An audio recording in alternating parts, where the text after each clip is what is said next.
Hello every one. Historically നമ്മൾ കേട്ടിട്ടുണ്ടാവും science പഠിക്കുന്ന കുട്ടികൾക്ക് ചിലപ്പോൾ സോഷ്യൽ സയൻസ് പഠിക്കാൻ ബുദ്ധിമുട്ടുണ്ട്, അല്ലെങ്കിൽ സോഷ്യൽ സയൻസ് നന്നായിട്ട് അറിയുന്നവർക്ക് സയൻസിൽ മാർക്ക് കുറവായിരിക്കും.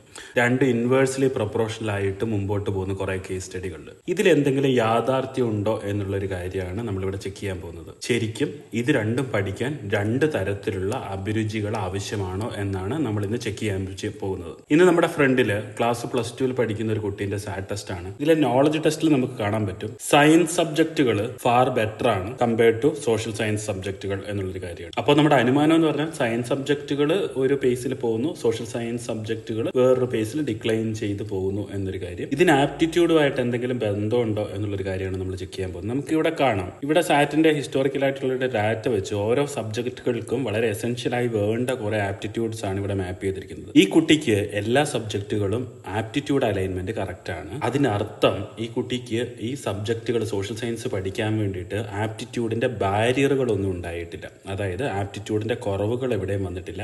ആകെ വന്നിരിക്കുന്ന പ്രശ്നം എന്ന് വെച്ച് കഴിഞ്ഞാൽ ചെറുപ്പത്തിൽ തൊട്ടുള്ള നോളജിന്റെ എക്സ്പോഷർ കുറവും ഇൻട്രസ്റ്റ് ഇല്ലായ്മയുമാണ് എന്നൊരു കാര്യം. അപ്പൊ സമ്മറൈസ് ചെയ്യുകയാണെങ്കിൽ സയൻസ് പഠിക്കുന്ന ആൾക്ക് സോഷ്യൽ സയൻസ് പഠിക്കാൻ പറ്റുമോ ഇല്ലയോ എന്നുള്ളൊരു കാര്യമൊക്കെ അഭിരുചിയുടെ കുറവ് കൊണ്ടോ കൂടുതൽ കൊണ്ടോ അല്ല, നിങ്ങളുടെ നോളജും ഹാർഡ് വർക്കും എക്സ്പോഷറിന്റെ ഒരു റിസൾട്ടാണ്. Thank you so much.